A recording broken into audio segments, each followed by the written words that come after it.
Hi Sophie, and thank you for all your technical help today. This is the first time on streaming live on YouTube, so it will take me a little while to get my head around all the different controls compared to when I do this on Zoom. But let's first welcome all of you here today and show you around the kitchen. So we have an ingredients cam, where we've got a camera over my ingredients table, and we'll go through the ingredients of what we're going to cook a little later. We have a camera over the cutting board, which shows you whenever I'm doing any chopping or preparing of ingredients, then you'll be able to see that there.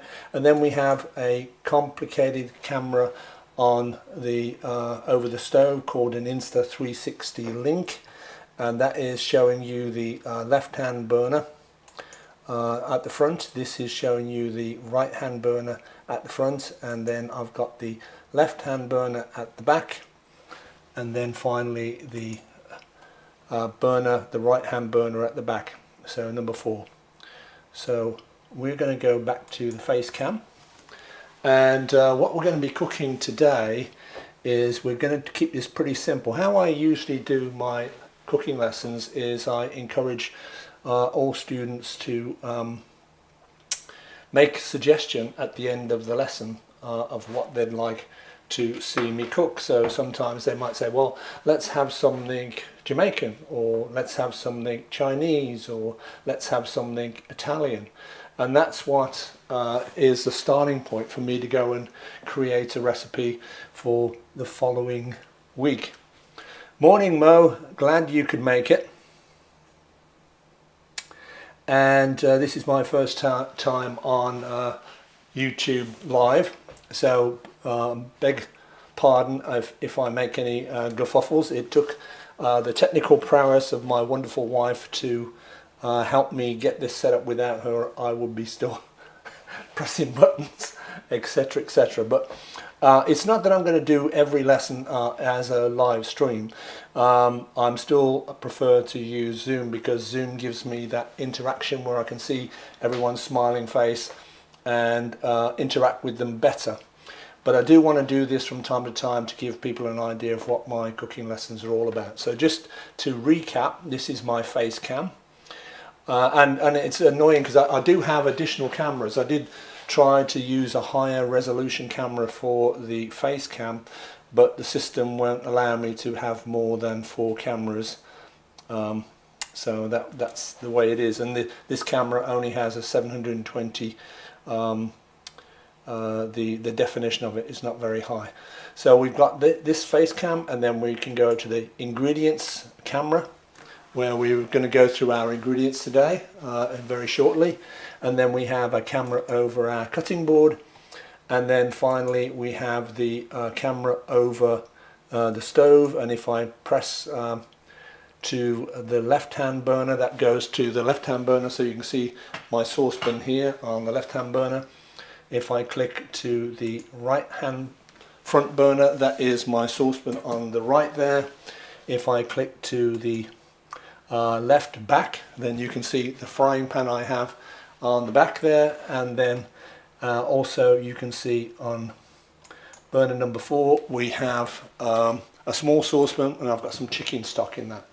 So we're going to go back to the face cam, and we're going to say what we're going to be cooking today. I want to keep it pretty simple, since I'm new to OBS and new to streaming live on YouTube. But I also wanted to do a recipe the sort of recipe that I would do on an ordinary weeknight. So I've got some pork chops from a butcher. It's not that I cook or buy all my meat from a butcher like most people. I go to the supermarket, but from time to time when I want to have a special treat, then I do go to my local butcher. I'm very fortunate where I live in that I've got 2 good local butchers, and I found a couple of really nice pork chops yesterday at my butcher. They cost me £6.50 for 2 pork chops, but they are good sized pork chops. And along with those pork chops, I'm going to be making a sauce from red peppers. And I'm going to show you how easy that is. And you might not think of red peppers as a thing to make sauce out of, but it makes an absolutely great sauce. I'm also going to add some fresh rosemary out of the garden. It's coming towards the end of being able to use my herbs from the garden, but so that's another reason. And the combination of rosemary with pork is a very Italian combination. Goes really well. And besides the red pepper sauce, I'm going to be using I'm going to make some mashed potatoes, and we're going to make it a cheesy mash. Now I happen to have various cheeses in my fridge, but I always advocate that you use the ingredients you have in your fridge. And if you have cheddar cheese, that's great. I'm probably going to be using a combination of gorgonzola, because I have some gorgonzola in my fridge, and maybe possibly a little bit of cheddar. So that's going to be our mashed potatoes. And then finally we're going to just do a simple head of broccoli that we're going to steam the broccoli and serve that as our vegetable. Really simple. So first we're going to go to the ingredient board. Cheesy mash, yes, absolutely cheesy mash. We're going to go over to our ingredient board. Now of course when I'm over on the other cameras, I can't unfortunately in our current setup see any comments that are typed into the live chat, so please be patient with me in that respect. So we're going to go over to the ingredient cam, but before we do that, the recipes that I'm doing today I will be writing down and formulating into a recipe later on today, and I will post those recipes onto YouTube along with this live recording of the session. So you'll be able to follow along and do those recipes this evening if you want to. Right, let's go to the ingredient cam and we'll talk through the ingredients. So we have 85 grams of white onion, which we're going to finely dice. We've got a couple of sprigs of rosemary from the garden. This is about 3 grams of fresh rosemary. Now when you add rosemary to anything, you can either chop the rosemary up or you can put it in sprigs, and when you feel you have enough rosemary flavour you can take it out.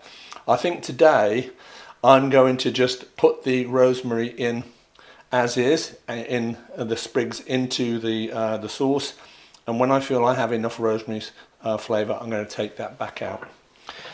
We've got let's see how much butter we have. We've got 15 grams of butter. This is for the sauce. We've got 2 fat cloves of garlic, which is about 10 grams of garlic. 2 cloves of garlic that are peeled. I like to specify a weight rather than just say 2 fat cloves of garlic, because garlic can vary in size. We've got these peppers. I couldn't find any normal red bell peppers that I liked the look of at the supermarket, so I bought a pack of these nice pointed red peppers. The weight of these peppers is going to be about 200 grams by the time I have peeled and taken the seeds out. We're going to add some tomato puree, but also equally, if we had some sort of overripe tomatoes, we could add that in place of the tomato puree. We've got some more butter, and this butter is for the mashed potatoes, and we've got about 560 grams of Maris Piper potatoes. We're going to make mash for 2, and we're going to peel it, which will give us about 500, a little bit less than 500 by the time we peel it. And we've got some very nice broccoli, so enough for 2 people.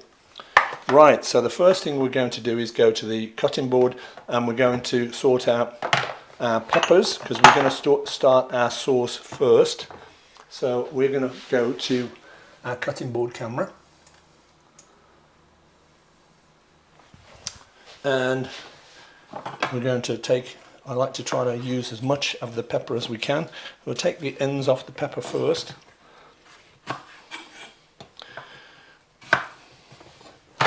And then we're going to always leave your cutting board uncluttered. We're going to cut with a nice sharp knife, just cut the pepper lengthwise down, and then we want to take out all the filament and the seeds. So we've just got the flesh of the pepper left, and this, because the way it's cut up, will be easier if I cut that again into 2 halves and just take that, the filament out, the membrane out, and get the seeds out.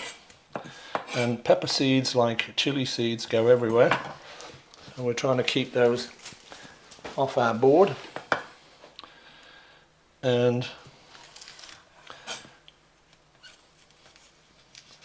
now these peppers, this variety of pepper is quite sweet, which is going to go really well with the pork chops. But if you, when you go to your local supermarket, if they don't have this kind of pointed peppers, then you can use regular peppers just as well. So we'll get that off the cutting board, and we'll make sure we've got all the peppers, the seeds out, and we're going to move that off the cutting board and do the same to our next pepper. So again, we'll cut it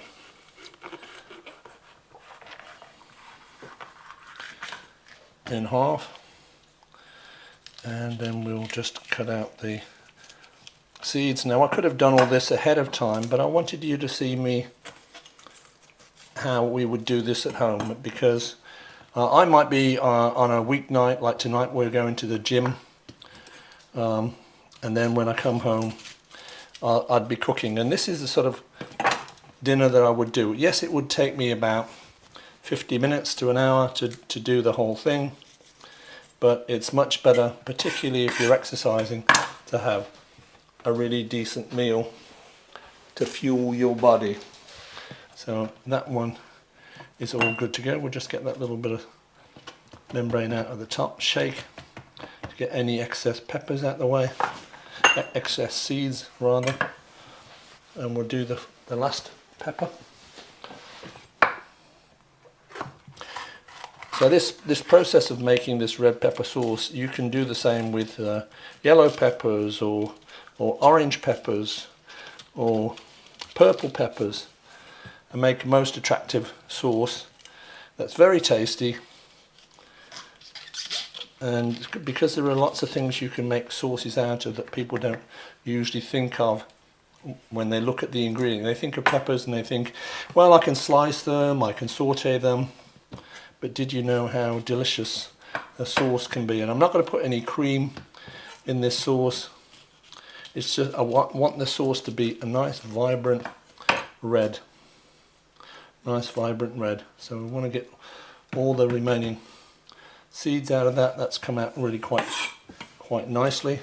We'll just get those seeds in the membrane off my cutting board, and then we will start chopping up our peppers. Now, because it's going to be cooked into a sauce, we're not worried about the size of the pepper, though it will cook a little bit quicker if it's smaller rather than larger. And you can see that I'm cutting the pepper from the inside, because if you cut it from this side, going through the skin is harder to do than going through the flesh. So that's why whenever I'm cutting up peppers or chilies, I'm always cutting it from the inside. So I'm going to move that into my plastic container, and we're going to repeat the process, and then we'll start heating up our saucepan and we'll start the cooking process. So we're cutting up peppers first, and I will check after I've cut the peppers up to see if there's any questions that anyone wants to ask, and I will answer them before we move on to the next step.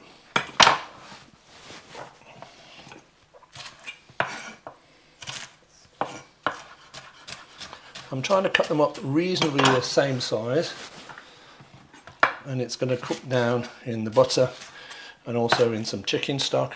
Now I could use vegetable stock if I don't have chicken stock, but since this is going to be served with a pork chop, it kind of makes sense to me to use chicken stock for the sauce, to give it a slightly meaty flavour to the sauce, because it's going to be served with meat. But if I was going to serve this with a vegetarian dish, then I could use, of course, vegetable stock. So we've got our peppers cut up, and before I cut up my onion, I'm just going to check the chat box to see if there's any questions for anyone.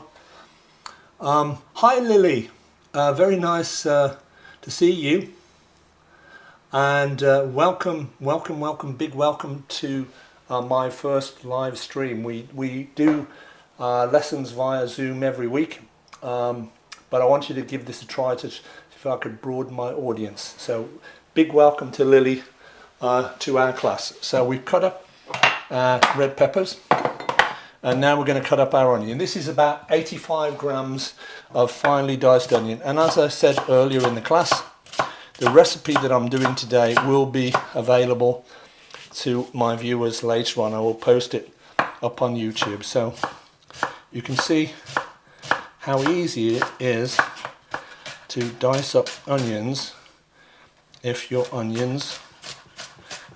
knife is nice and sharp.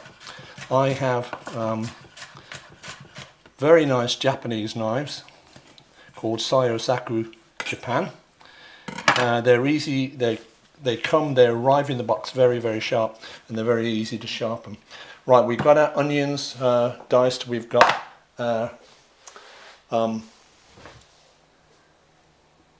peppers diced, so we're going to go over to the stove view, and we will go to the front. So we're going to put the stove on, and I'm going to put it on about a medium high, about 5 or 6, and we've got 15 grams of butter here, and we're going to melt the butter, and then we're going to start the sauce. It's really simple. So we've got 15 grams of butter. We're also going to add a good tablespoon of olive oil to that. So 1 tablespoon of olive oil. We're going to get that warm, and then we'll put our peppers in there. Now on the back here, on the back burner, let's just go to the back burner and show you. We have 500 millilitres of chicken stock that I took out of my freezer this morning, but I'm probably not going to use all that. I took it out of the freezer because it was in one container, so I know there's 500 millilitres there, but I may only use about 250 millilitres, so I will use a measuring jug to make sure I'm accurate on how much stock I use. So the butter, you can see now on the front, is now melting, and very shortly, once it's come up to temperature, we will put our onions in there, start to get our onions cooked, and then we will add our peppers. Now a lot of people, when they make sauces, they don't allow the onions to cook out sufficiently before they start adding other ingredients, which is sometimes why the sauce might taste a little bitter. So it's really important to get those onions cooked and translucent before you go to the next stage in the sauce. So we're going to put onions in there, and you see it's just about coming up to heat.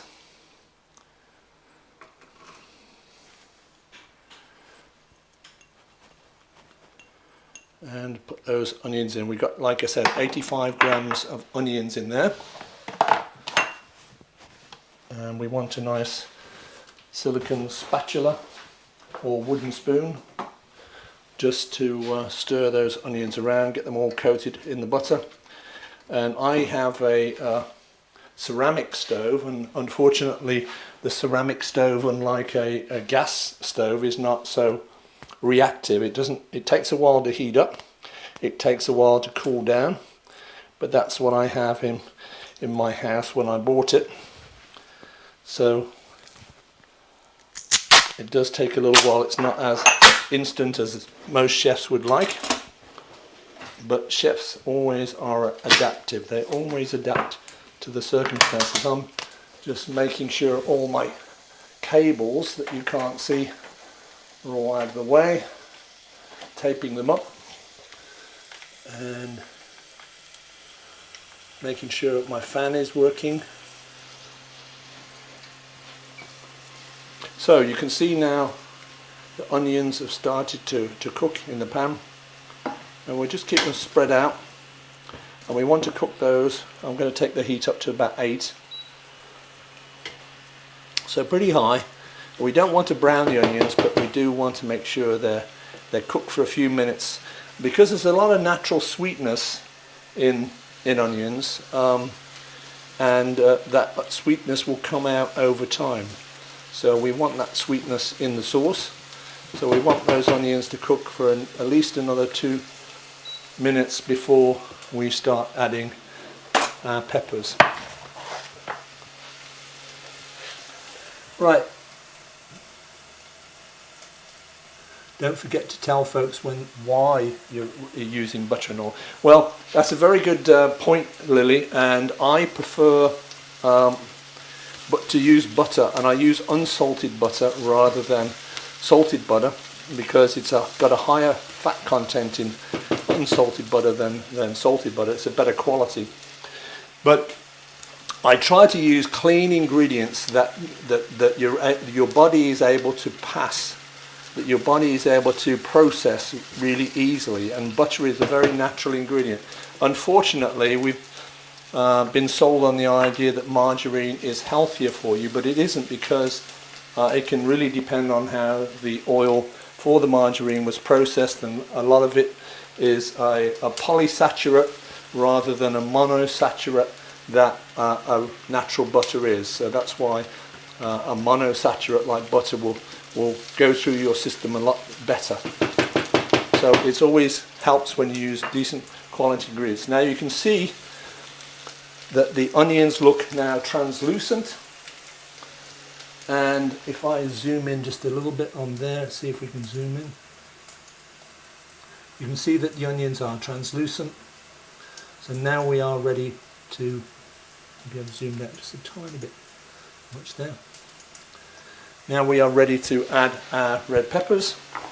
So we'll put all our red peppers in there. Remember, we had about 200 grams of red peppers by the time I trimmed out all the filaments and all the seeds, and we want to obviously keep this moving around. We don't want those onions to burn. And we're going to be very shortly adding the stock. This is a very, very simple sauce to make. And remember, in our saucepan on the back we have 500 milliliters of stock. So we're going to let this go for, we're going to heat that stock up just a little bit, and then we're going to start adding the stock. But we're going to measure the stock so we know exactly how much stock we're going to use. And then once we've added the stock, we will also add our some tomato paste. So again, keep those peppers moving around. They don't need to be soft before we add the stock. They just need to be so nicely coated with the butter. And now I think we're ready to add our stock. So we're going to go back to camera number 2, where you can see, and we're going to add 250 milliliters of stock to begin with.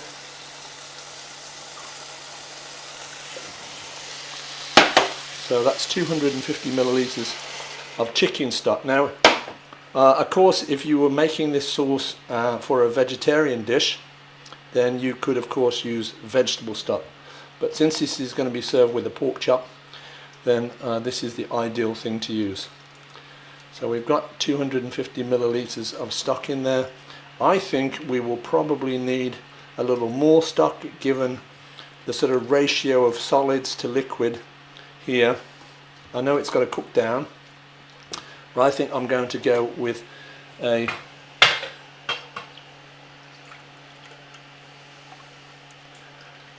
another, let's see what we've got there. We've got 125, so that is 300 and 75 milliliters of vegetable stock. I'm just going to make a little notation on my recipe.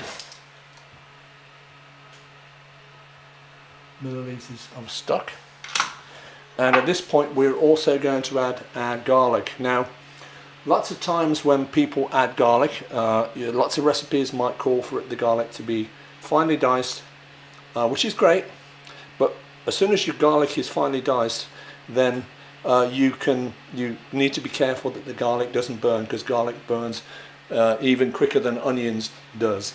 So I have, let's see how much garlic I've got. 2 fat cloves of garlic, which is approximately 10 grams of garlic. I like to try to give weights on these things rather than just say 2 cloves of garlic, because let's face it, no 2 cloves of garlic are the same weight.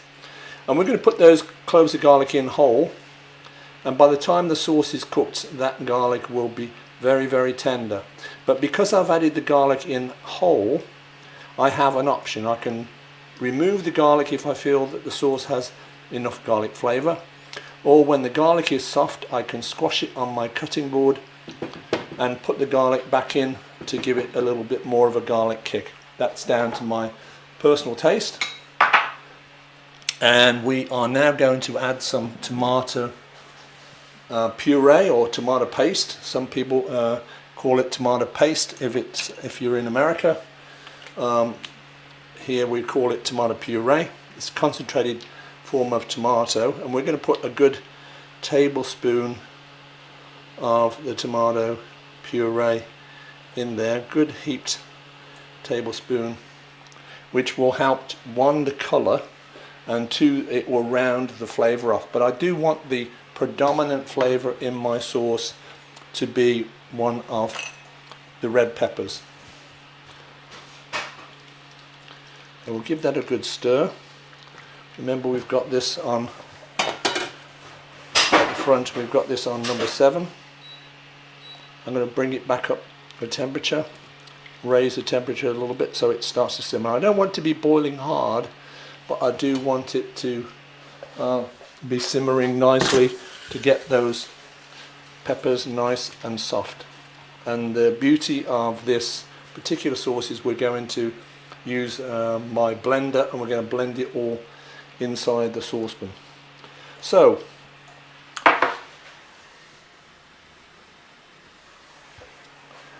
now I could have, going back to the thing about olive oil and butter, I could have just used olive oil.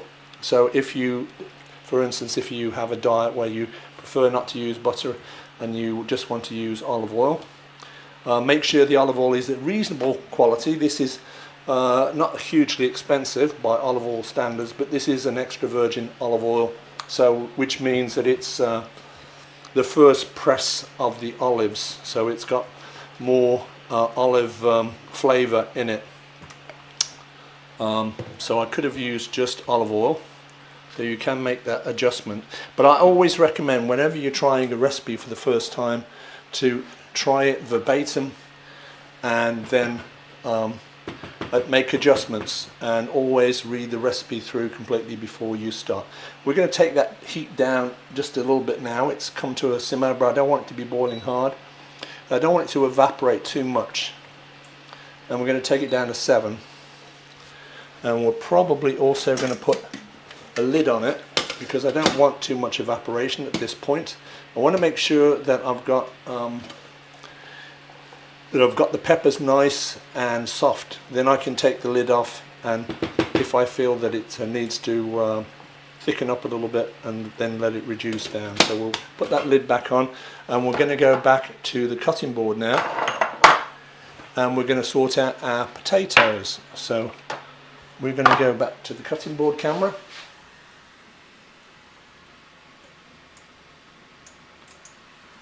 Right, so on my cutting board I have about 588 grams of Maris Piper. Now, lots of chefs recommend Maris Piper as the ideal potato for mash.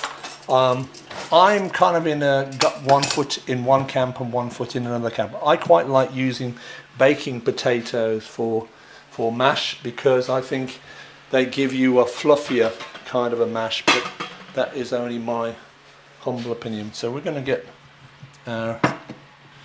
our saucepan somewhere positioned on the back here as I juggle things around. And we've got a speed peeler. I like to use a speed peeler when I'm peeling potatoes. Now sometimes I might leave the skins on for some of my students that have seen me do various kinds of mashed potatoes. I do a mashed potato I call Texas mash, where I just wash the potatoes and cut them up with the skins on. And the purpose of doing that, particularly if they're organic, is you get a lot of extra nutrients by leaving the skins on the potatoes than if you take all the peelings off. So we're going to, in this case, we're going to peel the potatoes because I'm going to do a cheesy mash, but I'm not too worried if there's a little bit of skin still on. And then of course I want to make these potato roughly the same size, because whatever size you want them roughly the same size so they all cook at the same time.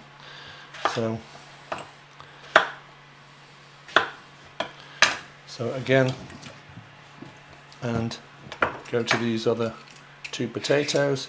Now whenever you're cooking potatoes for mash, you want to start off with cold water, and when I've got all these potatoes peeled, I will go over to the sink and I will rinse them a little bit just to get any additional starch out of the potatoes. Different potatoes, types of potatoes, have different levels of starch in them. These Maris Pipers have a little more starch in them than, say, baking potatoes. Baking potatoes, what we think of baking potatoes is usually King Edward's. That's the potato variety. So, but I've started off with about 588 grams of potatoes, because people like mashed potatoes, and I think this will give me two generous portions of mash by the time I have sorted, made it into mash. So we're going to finish peeling this, and then we'll rinse the potatoes off, put them in cold water, fresh cold water, and we'll add, bring it up to a simmer, and then we'll add some salt,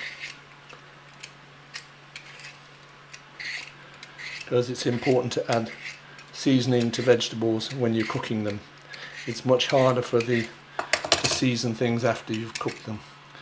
Right, so again we'll just cut that like that. Now I could have done all this ahead of time, but I did want to give you some extra hints and tips on what I would do.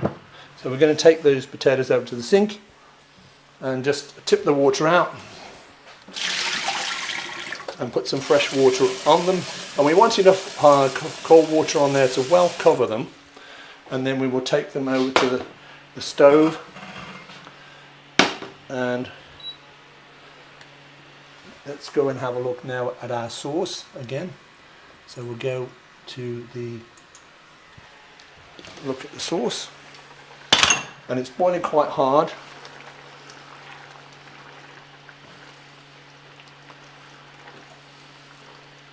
So we're going to take that down to about 6.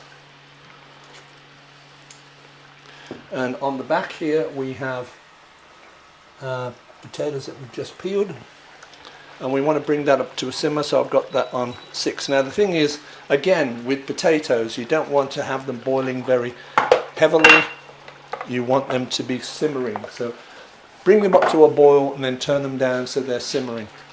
I think I will put the lid back on my sauce, because as I said, I don't want too much evaporation. I can always take the lid off and let it evaporate a little more. Now we did talk that I was going to put some fresh rosemary into my red pepper sauce, and I did also talk about the different ways you can add herbs to a sauce. I could pull all these individual leaves off the rosemary, and I could finely chop it up, but I'm not sure exactly how much rosemary I'm going to use for this. So the other way you can go, instead of just chopping the rosemary up, is you could just put the rosemary sprig into the sauce, and when you feel you've got enough rosemary flavour, just take the rosemary back out. It does give you a little bit more control that way. So I'm going to put, I think, about that amount of rosemary. So we're going to weigh that for a second and see what we've got.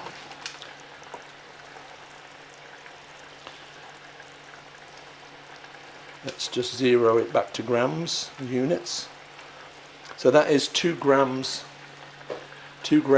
of rosemary. We're going to just drop the sprig in there, make sure it sort of buries in there.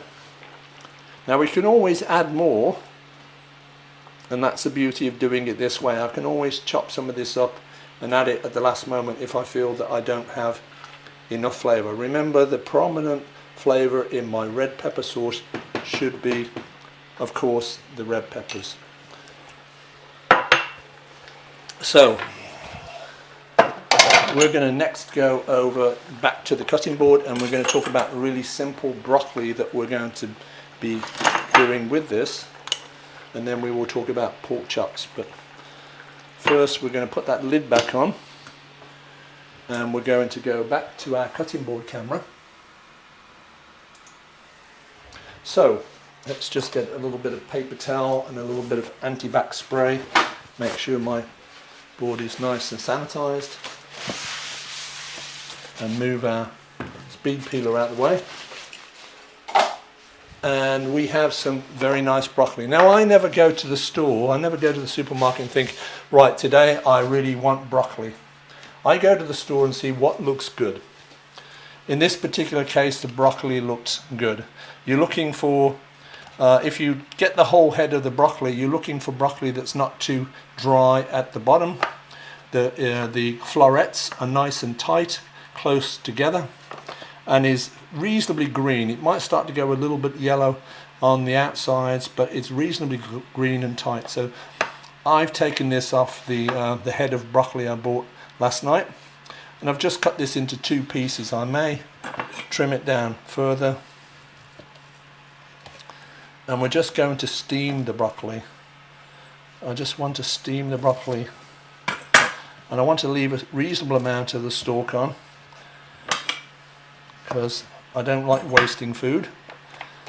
And this is plenty for 2 people, and we'll get the scale out just to give you an idea of what I've got there, because I'm only serving it with broccoli. I could serve it with 2 or 3 different kinds of vegetables, but I'm only serving it with broccoli.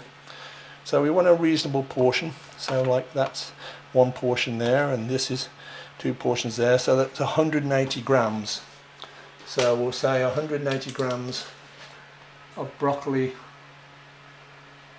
for 2 people, which I think is perfectly decent portion there. So we could cook this in 2 ways. We could get a saucepan of boiling water going and just drop it in, or we could steam it. We are going to put a small saucepan on and put some boiling water into it. So we've got a small saucepan. We're going to boil some water for quickness.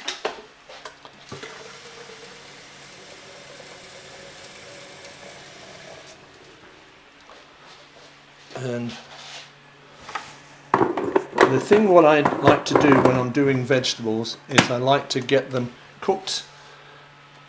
What we say in the professional kitchen, we'd like to blanch the vegetables, get them par cooked, and then take them off the heat, get them cold. And when you've got the broccoli or any kind of vegetables blanched, you want to cool it down fast under running water, and then you want to drain it well, and then it gives you the option of how you're going to reheat it before you put it on the plate. I could drop it back into boiling water just to reheat it and finish its cooking, or I could put it onto a plate with some cling film and put it in the microwave for a minute or 2, depending on 1, whether you have a microwave, and 2, whether you want to do it that way or whether you want to use a saucepan.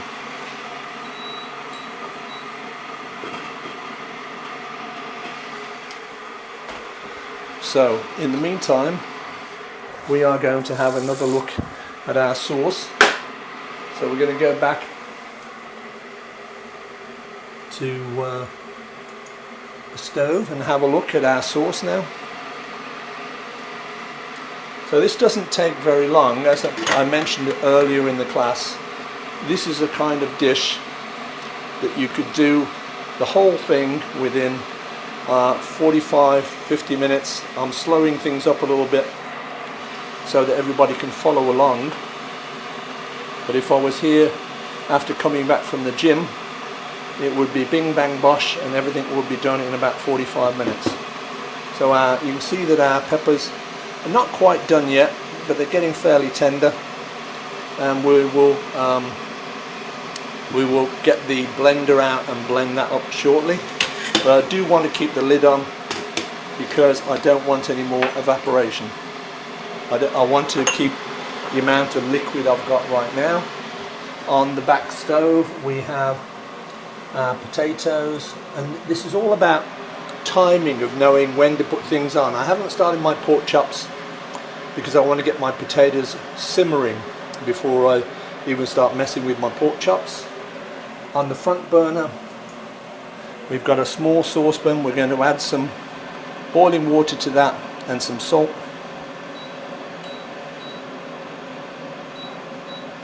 And the sauce, we're going to take that down now to a low temperature just to finish off and get really reconnecting.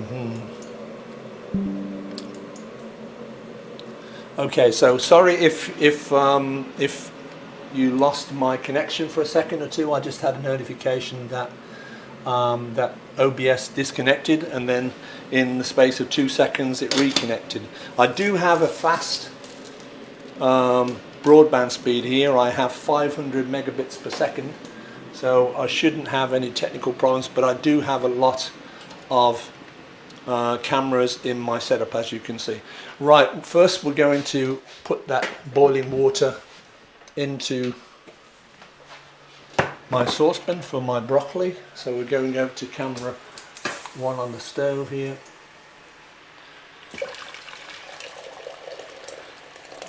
And we want the saucepan about half full, enough that it's going to cover the broccoli when I drop the broccoli in.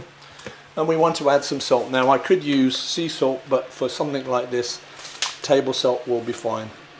And I want to have enough salt in the water that I can taste the salt. You want to always think that you can add more, but you can't take away, because people often ask me, well, what can I do if my soup or my sauce is too salty? Well, you don't have much choice. You could double up the amount of sauce you've got, and that will make it less salty, but that's about it. Right, I can taste a little bit of salt, but I want to taste just a tiny bit more, but I'm sprinkling it into my hands rather than straight into the saucepan, so I can see what I'm putting in there. So we're going to let that come up to a simmer. It's almost there. And on the back here we've got our potatoes, and they're boiling quite hard, so I want to take that down to about 6, and they don't have any salt in yet. So again, we're going to use the table salt, and I want to have enough salt in there.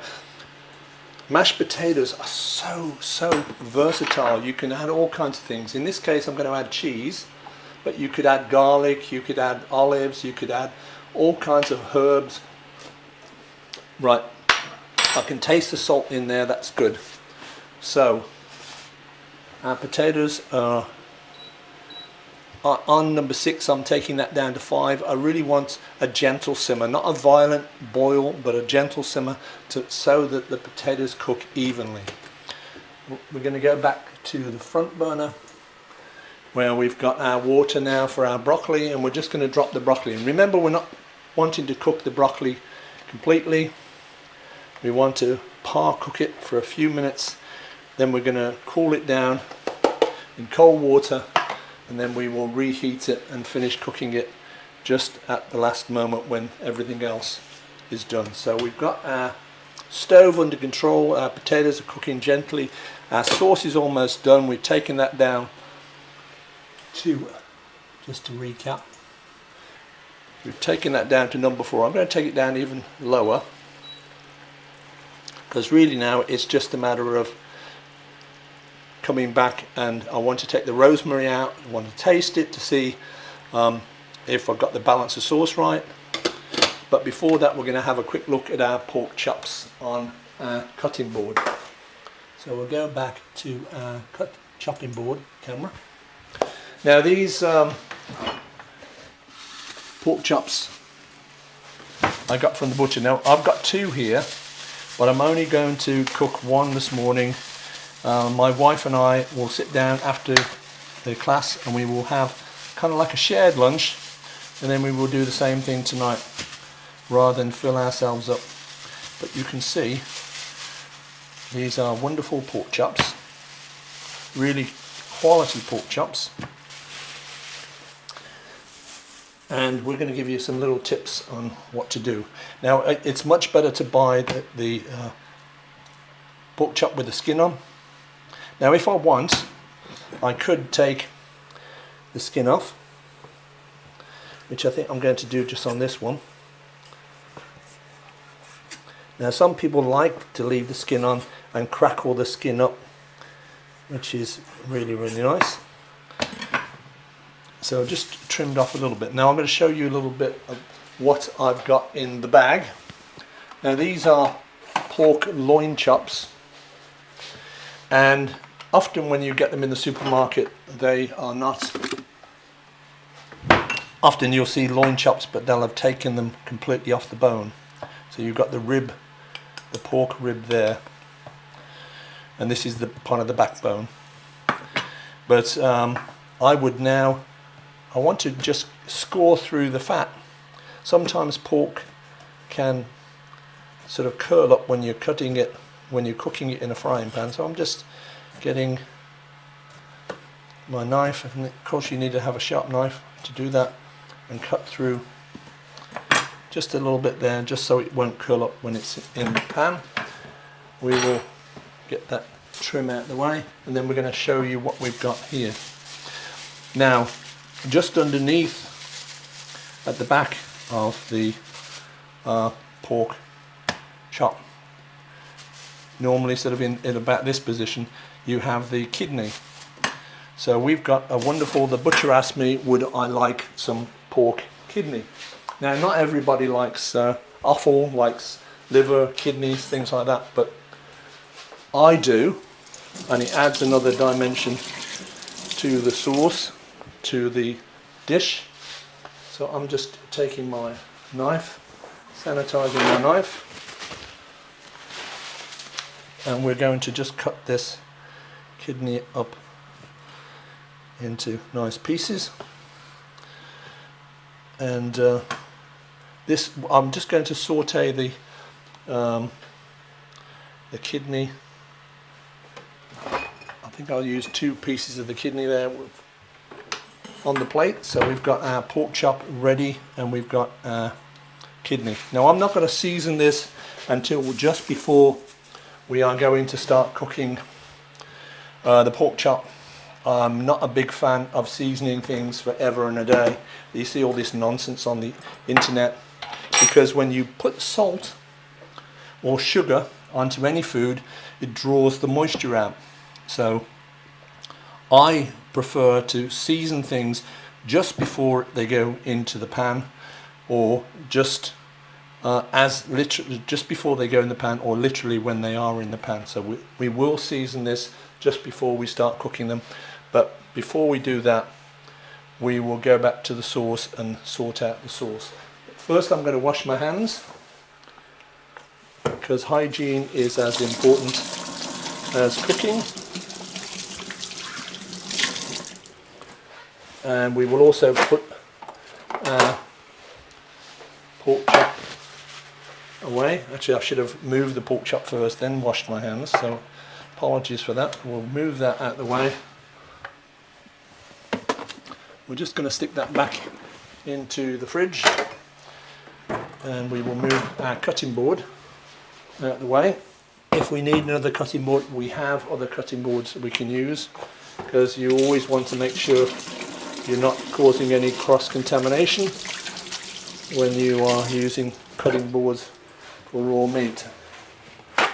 I prefer to have wooden cutting boards because they don't blunt your knife as much as plastic cutting boards, and they're actually university studies have shown that wooden cutting boards are more hygienic than plastic cutting boards. So we'll get a clean cutting board.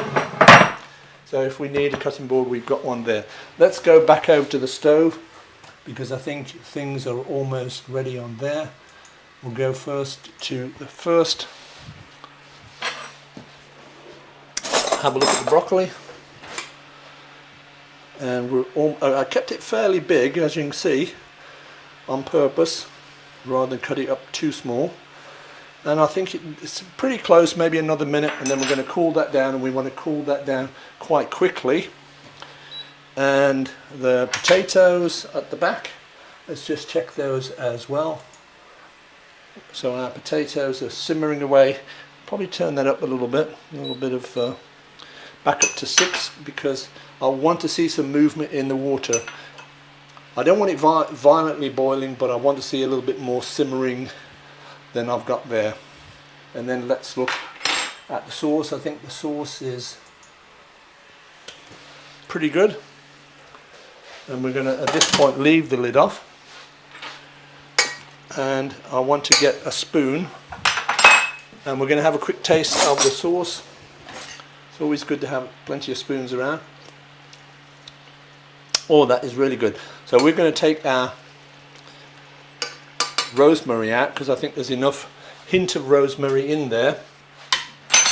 And we are going to now go to our broccoli on burner number 1, and we're going to take that off and let the cold water run out. So when I take it over to the sink, I'm going to gently pour off the hot water and then let the water run on, but I don't want it to be so forceful that it's breaking up the broccoli. So let's take that over to the sink. Pour that hot water off and start getting that cold water on there, and ideally you want to change water a couple of times because you get a heat transference between the cold and the hot. So the hot becomes less hot and the cold becomes less cold.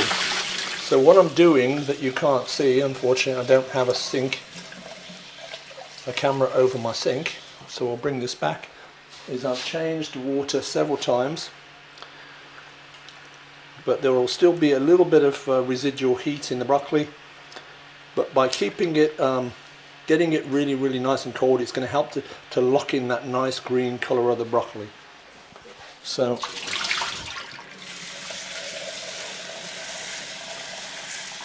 I've just changed the water one more time, and I'm going to just leave that to one side just to cool down before we drain it and put it onto a container ready to reheat when we're ready for that particular part of the meal.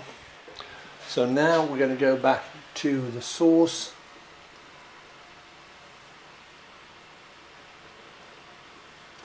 That's a very good question, Lee. Could I use the vegetable water in the sauce? Yes, I could if I wanted to be thrifty, but in this particular case,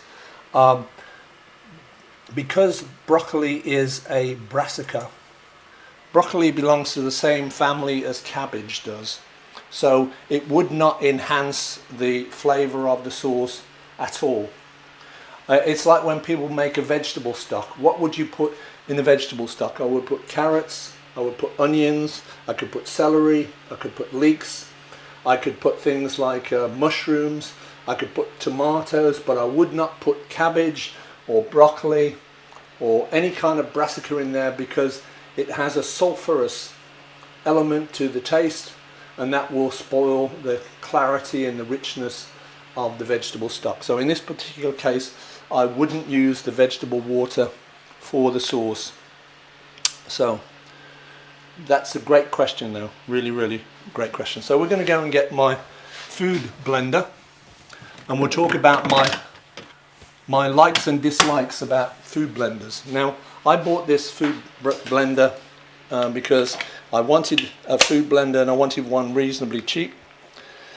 But the downside, and it makes me crazy that that manufacturers still do this, it looks great when it's brand new and it's white and shiny, but the problem is because it's white plastic, it very easily gets stained and then it doesn't look so good. So if I was buying a blender and I had a choice rather than just this was the one they had in the shop at the time, I would have bought one that has a stainless steel end, so that's going to always look good and clean and nice.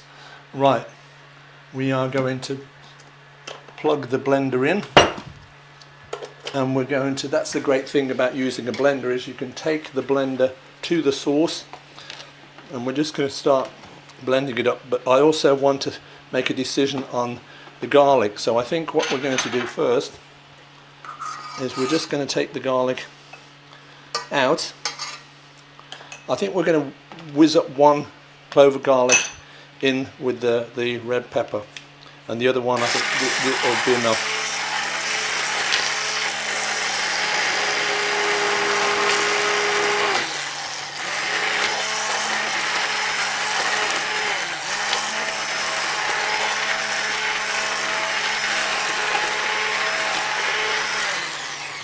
So we'll get in my spatula and give this a stir so we can see what kind of progress. Now I could sort of puree this up until it's really, really fine, which is what is my intention, but I could also serve it chunky if I wanted to. That's a matter of personal preference.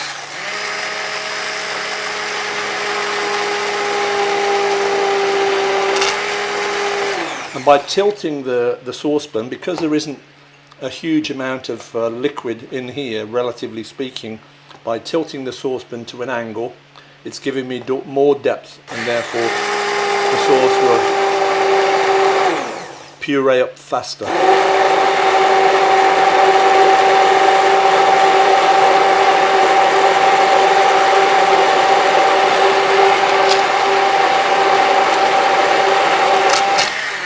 Now remember, because I took the one garlic out, I've still got that option. I can always still add that extra garlic if I felt that it needs that more to it.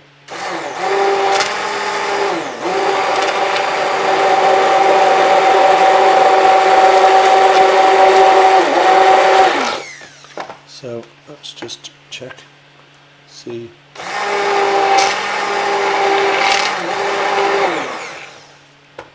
So we're going to get a clean spoon, because we want to look at the consistency, make sure there's no pieces of pepper still in there, because the skin of the pepper is quite tough, so that's why you need to cook it for a little while. Now we're going to have a taste. That is really, really good. I can taste the pepper, I can taste the chicken stock, I can taste a little hint of garlic, and I can taste a little bit of the rosemary. It's a really nice balance.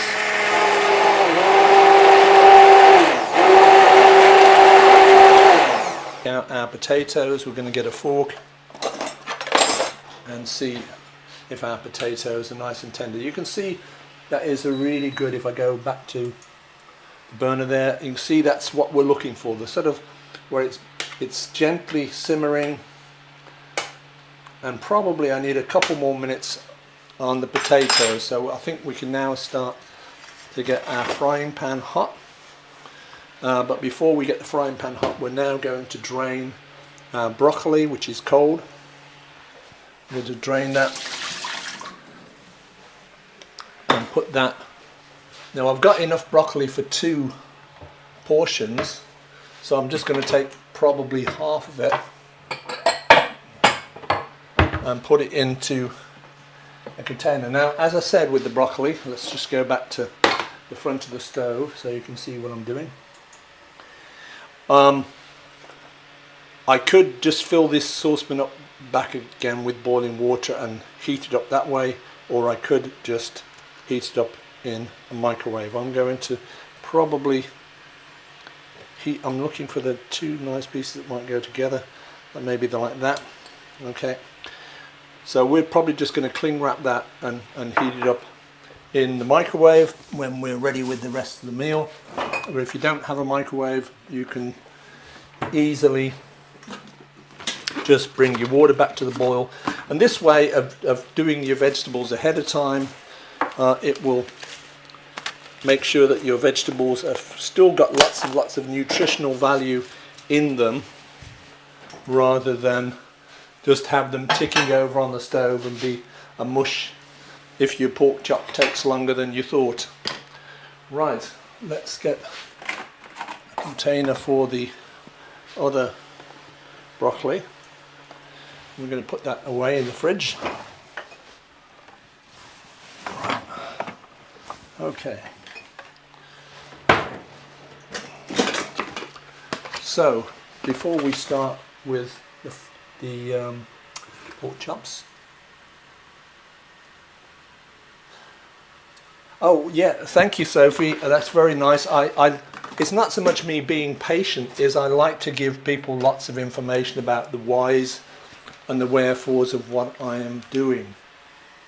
So this is normally what we do in class. Now when I do this on Zoom, I do break for questions, and I do like the interactivity of Zoom that I don't have when I do this on YouTube. So for anyone that wants to sign up for my classes on Zoom, they're very inexpensive. You can sign up for them via YouTube or Patreon. They're really very cheap. I've priced them intentionally cheap to encourage people to join us. This is not about me making lots and lots of money. It's about me teaching people the joys and the pleasures of cooking. So we've got our frying pan, and we want to get this on hot before we add our pork chop. And we're going to use a little bit of olive oil in the pan to cook the pork chop. Over here on the back burner, we've got our potatoes. Another minute or so, and then we will drain that. And then I'm going to show you the secrets of how to make the best mashed potatoes in the world. I do have how much cheese? I'm using 25 grams of gorgonzola cheese, and I might use a little bit of cheddar cheese as well. So let's get an equal amount. Let's get my scale of where is my scale? We'll go to the cutting board for a second, and we will put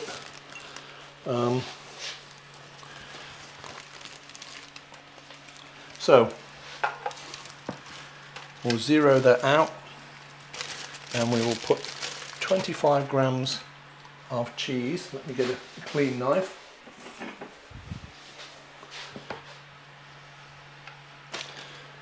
Okay, let's have about 25 grams. 21, 27, that's close enough. So we're going to add that cheese and the gorgonzola cheese to our mash. But how much cheese we put into the mashed potatoes is really, sorry, thank you technical director there. So I've got my 25 grams of gorgonzola and 27 grams, actually 25 grams of cheddar cheese. We're going to put that into our mash. Now how much cheese you want to put into cheesy mash really depends on how cheesy you like something, and also what cheeses you're using. Gorgonzola is quite in the scheme of blue cheeses, it is quite mild, but we want to begin by adding not too much, and then you can always add more if you wish. Taking my knife over there. So we've got our cheeses. We're going to go back now over to the stove and look at our potatoes, because we think, we are going to check, but we think our potatoes are soft enough now and tender enough now to mash. So we're going to get, I like saucepans that have a built-in steamer section.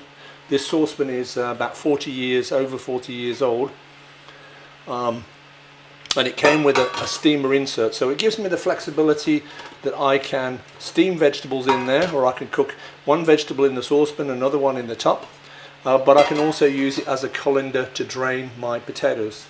So we're taking our potatoes over to the sink and draining it. We're going to turn that stove, that burner off at the back completely. And the thing that you want to do when you're making mashed potatoes is you really need to make sure it's completely drained and dry before you start mashing. So give those potatoes a good shake, make sure there's absolutely no more water in there, and then we want to get rid of that water. Now sometimes if you're making a gravy, I might use the potatoes water for a gravy.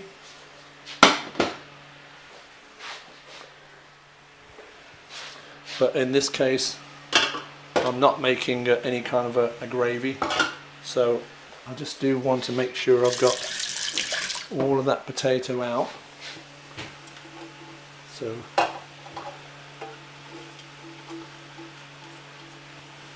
now, one of the secrets, the key to getting great mashed potato, is to dry those potatoes out. Really dry those potatoes out.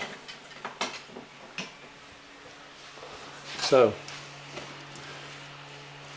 I've turned the stove off, but there's still a lot of residual heat in the stove. If you have a gas stove, then you'd want to have it on just but very low. And I'm just turning it over. I don't want those potatoes to catch, but I do want them to dry. I do want those potatoes to dry before we mash them.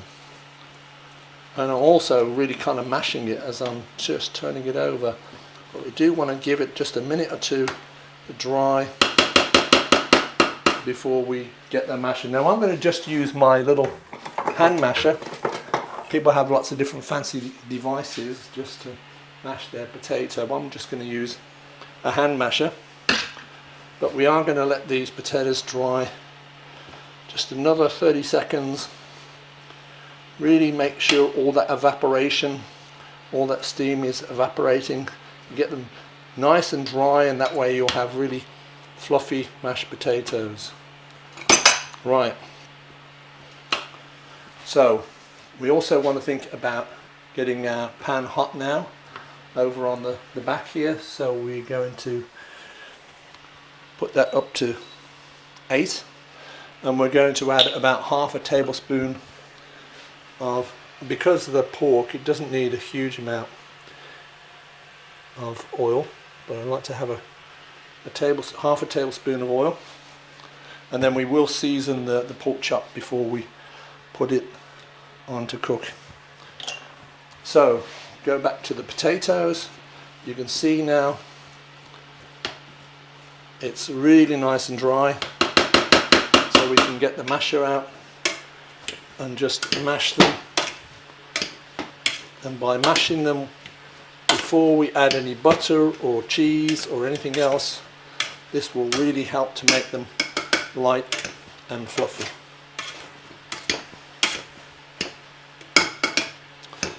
So some French chefs, people like Gordon Ramsay, add a huge amount of butter to mashed potatoes. It's very French to add a huge amount of butter. But again, it is a personal taste. Remember, I started off with about 580 grams of potatoes before I peeled them. This is for 2 people. And probably by the time I peeled the potatoes, I had about 500 grams of potatoes once they were peeled. So to that 500 grams of potatoes, we are going to add 35 grams of unsalted butter,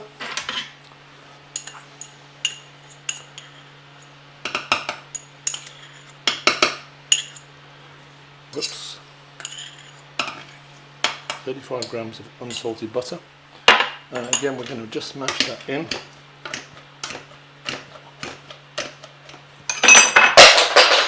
Whoops, too many spoons.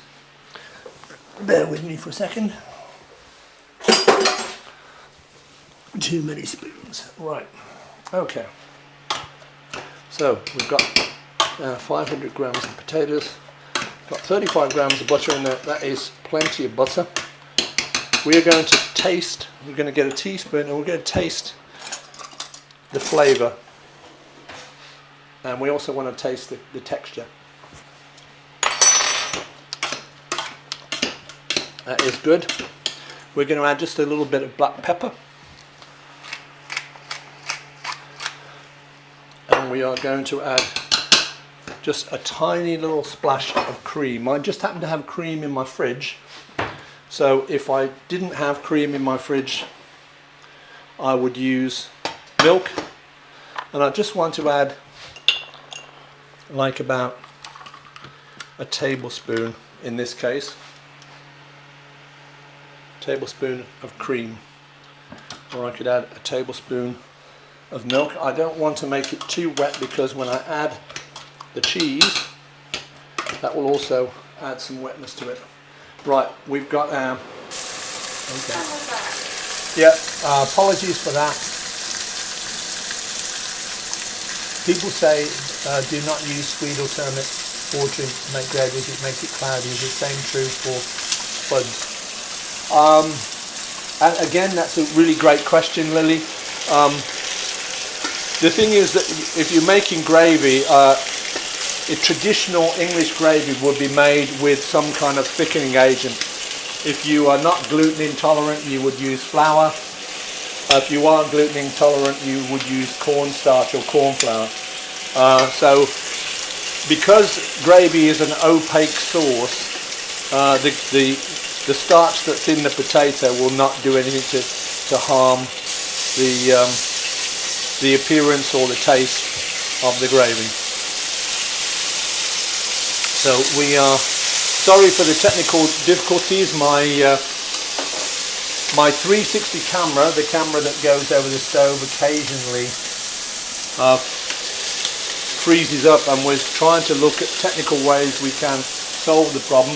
I have a little fan that's trying to blow on because the 360 camera is a 4K camera, so it's but the trouble is a lot of 4K cameras do overheat. So you can see if we go to, and you can see how delicious that pork chop is looking if I zoom in a little bit. And you want to make sure that all the edges are nicely sealed.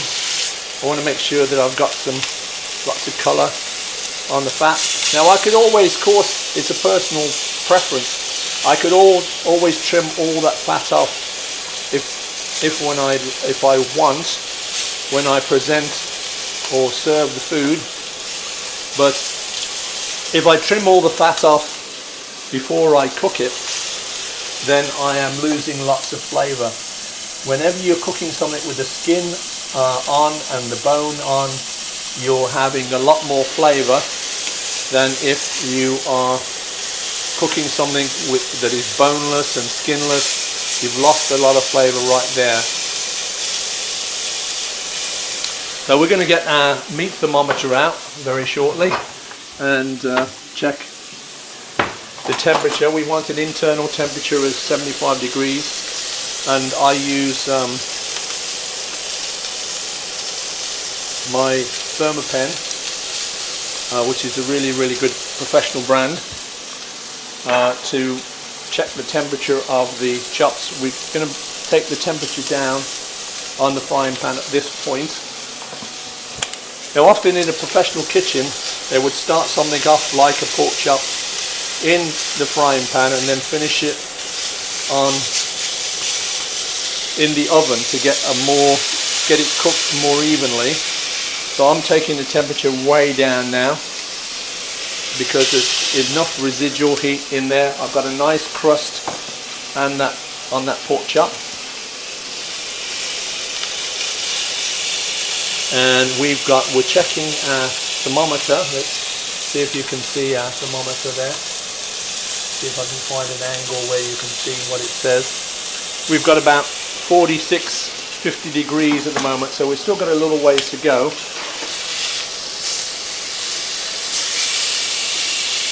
Now the kidneys won't take that long, so we are going to now take the kidneys off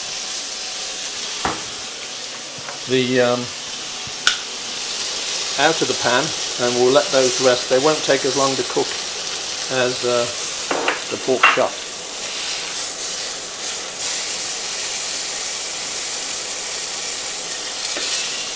And we're also heating up the oven because one of my pet peeves is to have hot food served on cold plates.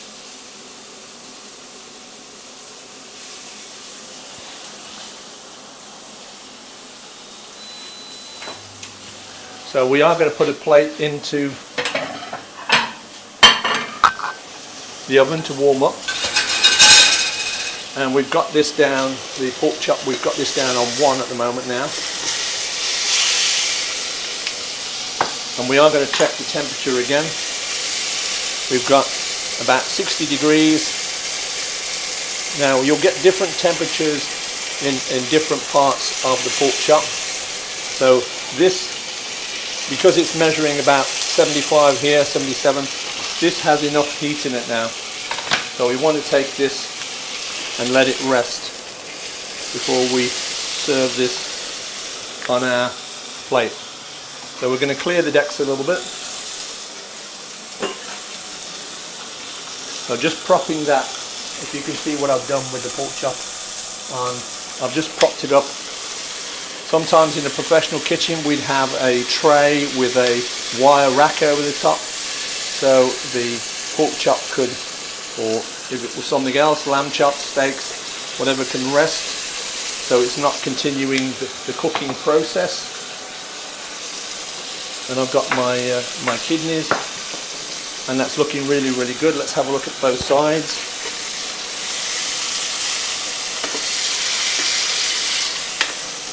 Yeah, I think that's looking really, really good. Just a little bit more on the edge will be good. We've got our sauce here, which we want to, at the front, to go back over to the... We want to heat that back up a little bit now at this point. It's reasonably hot.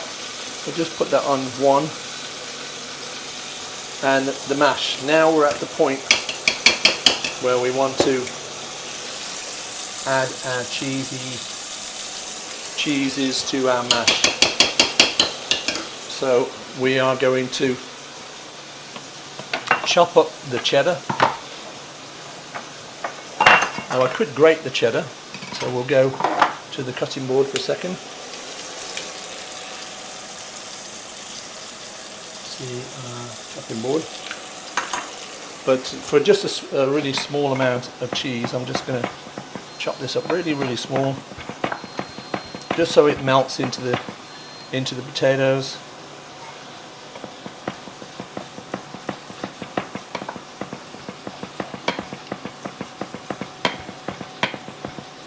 And then we'll bring the saucepan to the cutting board, and we will put that cheese in there, and we'll take it back over to the stove and have another look. So we put our cheddar in there, and we'll just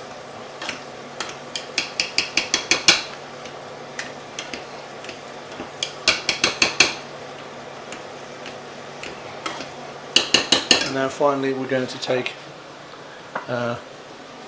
blue cheese, our gorgonzola, and we're going to squash that in there as well.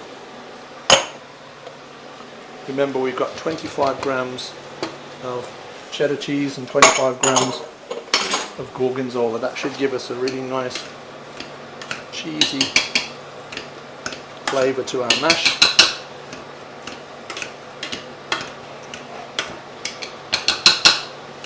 Right, we are going to clear the decks and get ready to plate up, which is the fun part of the process. Some people, when they're cooking, they don't allow themselves enough time to make the plate look really nice for all their efforts. So don't hurry the plating, just make sure that everything is warm. I'm going to switch things around slightly.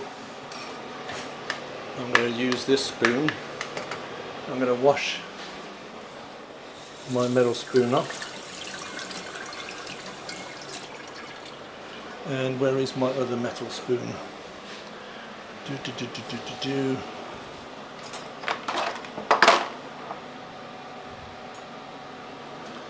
Okay, we've got our pork chop resting nicely.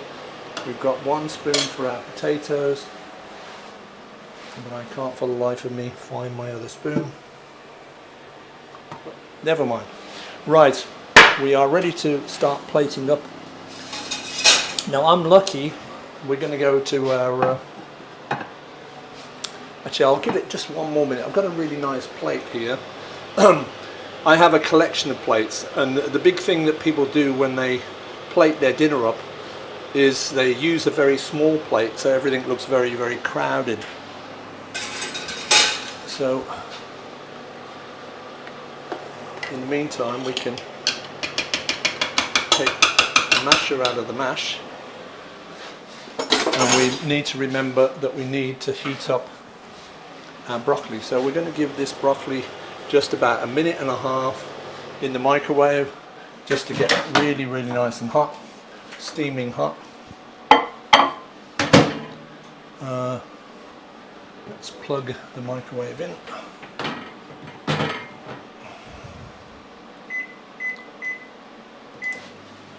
Right, so let's see what I have, what my beloved has done with my other spoon.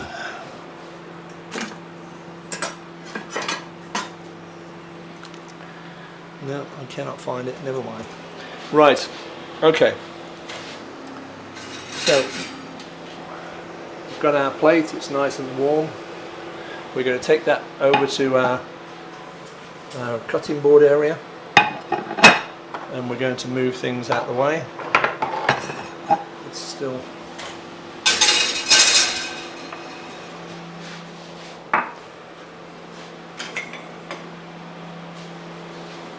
so I'm clearing the decks. I'm taking all my ingredients while the broccoli is heating up.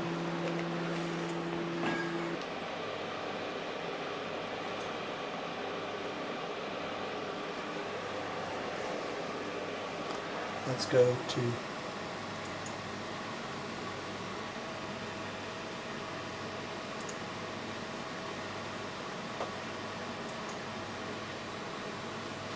okay, yeah, we're back. Okay, so apologies for freezing up. We don't know all the technical reasons of why it did, but we are now ready to plate up. So I'm going to take my warm plate out of the oven and go over to the chopping board. So we have a really nice attractive plate here. We've got our broccoli, which we've heated up for 1 minute and 45 seconds in the microwave. So we want to put the broccoli on the plate. So I want to make sure there's not lots and lots of water there, because more water has come out of the broccoli when we've heated it up. So keep that in mind. Move that broccoli out of the way. We're going to take our mash, and we want to make sure that our mash looks like a nice, so if you come over to where I am on the ingredients camera, what I'm doing now is I'm trying to shape the mashed potato, the cheesy mash. I'm using two metal spoons, and I'm just kind of creating, I think what I do need is I need a tiny drop more milk. You can tell sometimes from the texture of things I need a tiny drop more milk, so let's measure it. We have 1 tablespoon of cream. Let's have a couple of tablespoons of milk, so that it's really creamy, and we'll stir that in, and then we'll put the mash on the plate. So apologies again for our technical problems this morning. This is the first time trying to live stream. I don't know the whys and wherefores, whether it's to do with bit rates or whatever, of why it's went down a couple of times, but whether the 360 camera was overheating or not, we don't know. But now, so we've got a nice portion of the mash onto the plate, so now we will go over to the chopping board area. We've got our mash on, we've got our broccoli. We're going to put our sauce on the plate. Again, this is a personal preference, on the plate at the bottom of the plate. And now finally we're going to come along with our pork chop. And our pork chop, I think we need to place it about there,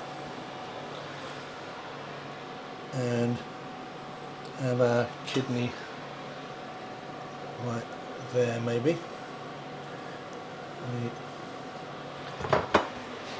And we'll get a little bit of paper towel just to wipe up any. So there you have our delicious pork chop with a red pepper sauce, cheesy mash and broccoli. We're just going to take a little sprig of fresh rosemary, put that in the top there, and we are going to get my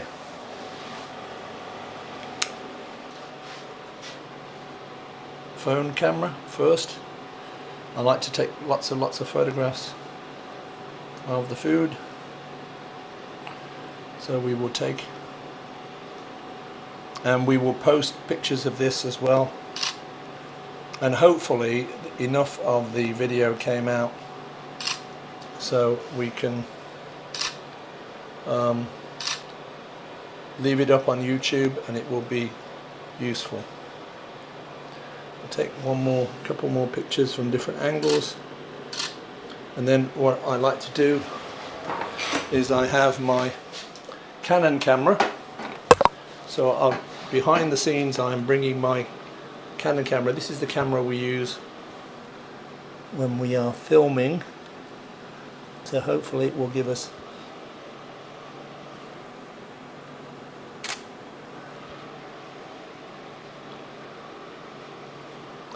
we'll try different angles, so we'll turn the plate round, see what looks good.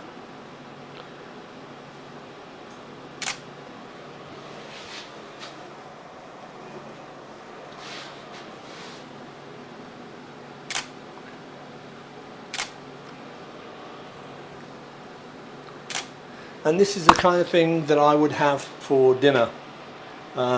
It's really simple, full of flavour, all natural ingredients, no artificial additives, and we hope you feel inspired to do pork chops with red peppers and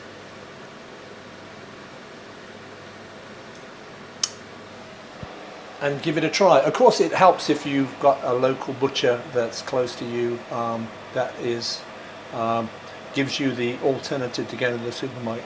As I said earlier on in the lesson, I do buy a fair amount of my meat from supermarkets, often like everybody else for convenience, but occasionally as a special treat I want to go and buy a really good quality piece of meat from my butcher, not just because to give myself a treat, but also to help keep those businesses going. If we all go to supermarkets, then butchers are going to go completely out of business. And another thing to keep in mind that I'm always doing when I go into a supermarket is I weigh the meat. I don't take the word for it, because often when you buy, say, 500 grams of minced beef and you get it home and you take the beef out of the packaging and weigh the beef, you might have a lot less than you thought you did. So I do check the weights of the meat I buy from supermarkets, and if I feel that I think there's about they're allowed legally to for a discrepancy for about up to 10%. It might be 5%, might be 10%, but if I feel that I've been really shortchanged, I complain to the supermarket, because meat is expensive as it is, and you want to get what you're paying for, which is exactly what you do when you go to the butcher. When I go to the butcher and I see something nice in their window, I will ask them, well, how much will 2 pork chops cost me? And they tell me up front, so I know exactly what I'm going to get. Whereas often with supermarket meat, you get it home and you find that it's not as good as you thought, it's tough, or it may not be the correct weight. And I often take photographs, whether it's from Lidl or Aldi or Tesco's or other major supermarkets, and I complain, and I often embarrass them online by going to Twitter or some other social media site and show them what they are serving, to share it with the public so that people know that they're being cheated, and for them to be equally more observant about what they're paying for. Don't presume that just because it says 500 grams on the packet that that's what they're getting. Your village does not even have a charity shop. I'm sorry, Lily. That's the thing, you know, about villages. If you have small shops in your village, you need to treasure them and support them. The other thing about butchers on the downside is butchers in the UK are not very flexible in their hours. They're not very flexible in regards to people. If you're a commuter and you come back to town at 5 o'clock or 5:30, then often the butchers are closed, and I often turn around to my local butchers and say, you really need to be more flexible, because then you'll get more customers. If they had even 1 or 2 nights a week where they open late and closed late, they would find they would get more customers that way, because there's no need why they need to open so early and close so early. Right, at the end of the lesson we usually have a opportunity for people to ask lots of questions, which is a little harder to do on live stream than on Zoom, but we do hope that some of you will come along and join us on Zoom. It's very inexpensive. The lessons are usually from 10 o'clock in the morning till 12 noon. This is because I don't particularly want to work evenings, because the whole point of me doing cooking lessons is so I can spend my evenings with my beloved wife, who I'm very lucky to have. She's such a great support, great friend, and helps me in all these kind of technical things, as she has done this morning. And I want to thank everybody for all the great questions you've asked today. Even though it isn't interactive and I can't see your happy smiling faces, it's been really great to have all these questions come into the chat.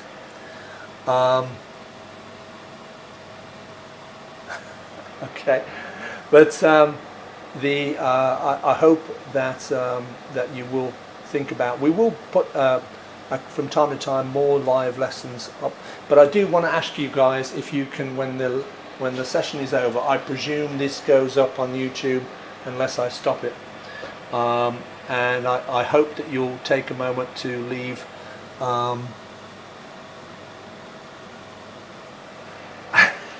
yes, Sophie Raven did an amazing job. I do hope you'll take time to leave a great comment, your feedback in the comment section about what you thought of the lesson. Did you find it helpful? Did we teach you lots of hints and tips on just simple stuff like how to make a sauce, how to the process of making a sauce,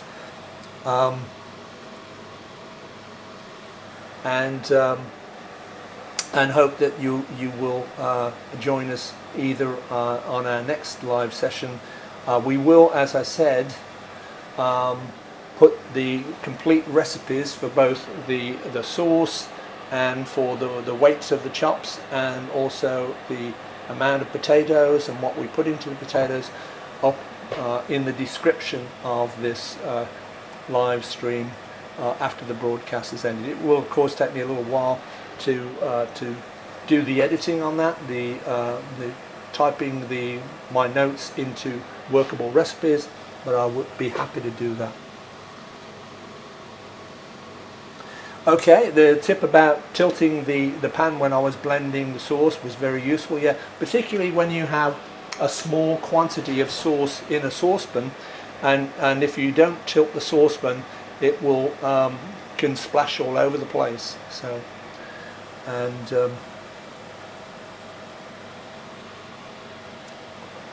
yeah, so, and often we also have an opportunity here for people to make suggestions of what you'd like me to cook next week. Now the great thing is that when I was first started doing cooking lessons, I would produce like long courses where they'd be 6 or 8 weeks long, and I'd do Italian dishes, and then I'd do Thai dishes, and then I would do Japanese dishes. But these days, how I come up with my next ideas is I ask my students, what would you like me to cook? So I've cooked dishes from Peru, dishes from Indonesia, dishes from Japan, dishes from Holland, from Spain, from Italy, all over the place.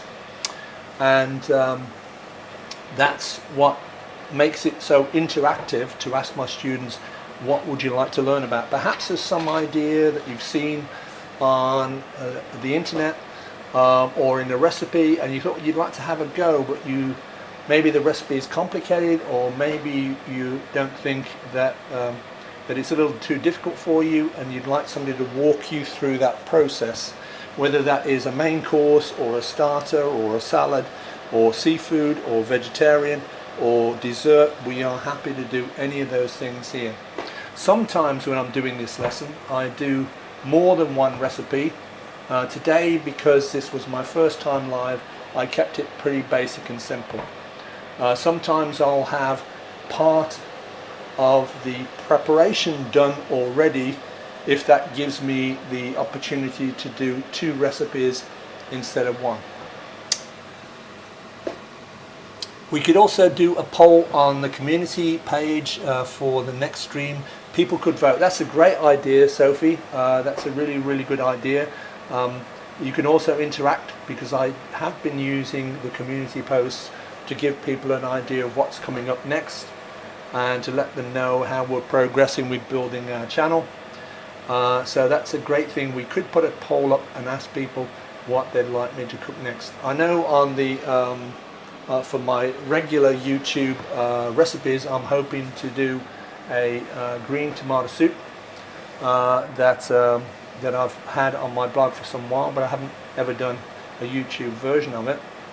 But for our next cooking lesson, either on Zoom or in live stream, if you'd like to put your recommendations down in a poll in the community page, that would be really helpful. Okay, opportunity now. If anyone else has some more questions they'd like to ask, or some other points that we didn't go over, about whether that's to do with stocks or whether that's to do with making sauces, you've all contributed, which is absolutely wonderful. I thought I'd be overwhelmed with all the trying to answer all the stuff, but it's worked rather well.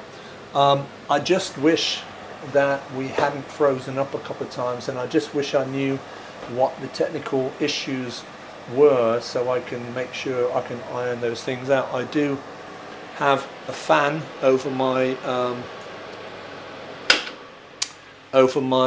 camera that's over the stove. Whether that's the issue that caused the problem, I don't know. I'll have to look into the technical specs, and also seek some help from other people that have done. Did you answer about the roasting peppers? Oh, you could instead of using the fresh. I'll give you 2 different versions to that, Lily. I could have bought a jar of ready-made roasted peppers. There are some quite nice versions that are out there in the supermarkets where the peppers are already char roasted and then put in a sort of saline solution and put in glass jars. That would make a perfectly good red pepper sauce. You could also roast the peppers yourself, you could cut them in half, just take the seeds out and then roast them, and then puree them and then mix them in with the other ingredients. Either way, it would be good. I think in this particular case, I wanted to show you of what you could do if you're coming home, because often Sophie and I, we might, like tonight is a Tuesday, we will go to the gym, because we try to go to the gym 3 days a week, which isn't always easy. There's some days where you feel like no, I've had too much on, I just want to just sit and relax, but we do try to motivate each other and stay fit. So we will go to the gym for an hour. When we come back, this is the kind of dinner that is perfectly manageable if you've already got one, the ingredients in your fridge, number two, got a clear idea of what you're going to do before you start. And that's why I did the red pepper sauce the way I did, because if I was doing it, say, at the weekend, then I might have roasted the peppers ahead of time to get an even richer, deeper flavour and colour to the pepper sauce. On the downside though, if you roast the peppers, then you may find that you need to strain the pepper sauce, because the skins can be tougher once you've roasted them than if you're using them as we did today.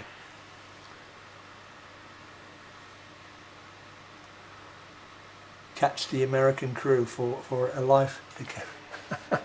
Well, we definitely could. I'm not opposed to doing sort of like, because I used to live in the States, you know, in Washington DC and Maryland and Virginia, and I'm not opposed to doing like an afternoon recipe session sometimes.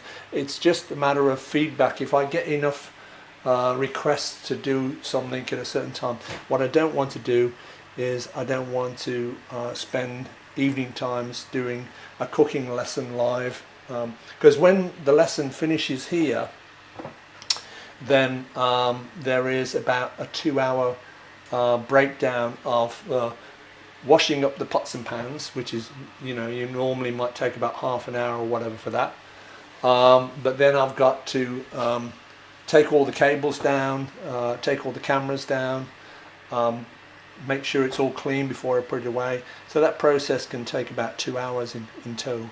So if I did an evening cooking lesson, I don't want to do that. I'd be going late into the night. It's like the evening before we do the lesson, we do set all the cameras up, all the cables that you can't see, all the cables like this, cables and cables all over the place that make this thing work, the hubs, the 4 different cameras I have, the gantries I have over the stove, the gantries I have over the cutting board, and all that sort of takes time to put together. And I usually do that the night before, so then in the morning all I need to do is weigh and measure and do a certain amount of prep, and just like doing a live demonstration, when I used to do live demonstrations for the BBC Good Food Show, it's striking a balance. You want to do a certain amount of prep so that it runs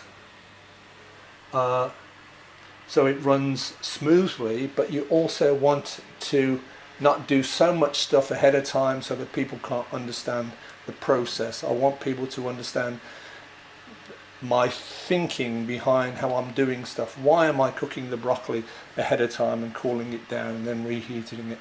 And the order that I did things. You could do things, you could use this video, if it stays up on YouTube, as a cook-along tool to do exactly the same thing and feel confident and comfortable that you're going to end up with a really good result.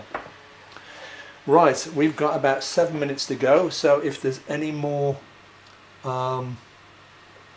questions, you know, for instance, I don't know whether you guys took the time to watch my my live question and answer thing, and we tried to strike a balance with the live question and answer session for the red Thai chicken. Yes, Mo, I can do that. I thought I put the red Thai chicken recipe up there, but if you've lost it, it's not a problem. I can repost it in our WhatsApp chat. Now that's another thing that that I ought to mention. If you were to join my regular cooking sessions, for anyone out there that's looking at this in the future, if you join my regular cooking lessons which are on Zoom, you'll be sent an invitation because it's invitation only. You will be invited to my WhatsApp chat group, which I post the recipes on after the lesson is over, together with the photographs that I've taken both on my phone and on my camera. And there's a great sort of interaction with everybody on that WhatsApp group for students. And also it gives people an opportunity to let me know if they can't make a class, or if they have some ingredients issues, like sometimes they might be having difficulty getting some ingredients that I've got in a specific recipe, so I can make some alternative suggestions, because I really want to encourage people to enjoy cooking. Cooking is a life skill, but it should be fun. It's not a task. It should enhance your life. It should enhance the people that you love and care about. Right, with just 5 minutes to go. Is it time for lunch now? Yes, it is almost time for lunch, Sophie. So I should go and put two plates of in the oven, because we're just going to share that one chop today and share another one tonight, so you get to taste it clean. I will post that the recipe for the Thai curry back in the WhatsApp chat mode. It's not a problem at all. And we do hope that everyone enjoyed the lesson. I hope it didn't detract too much from the technical problems. I will have to do some more reading up on the whys and wherefores and get some help from people that know more than me. He still thinks I'm going to share. Yeah, of course I think you're going to share. So I will put some plates in the oven now and get everything warmed up and ready to go. Right. We're going to... So I have a question in regards to, it's got this button that says start recording. Does that mean that we weren't recording? Or is that a recording button for... I don't know, let's just, we can probably end the stream now. Yeah. So we'd like to wish you all a great day. Thank you very much for joining us.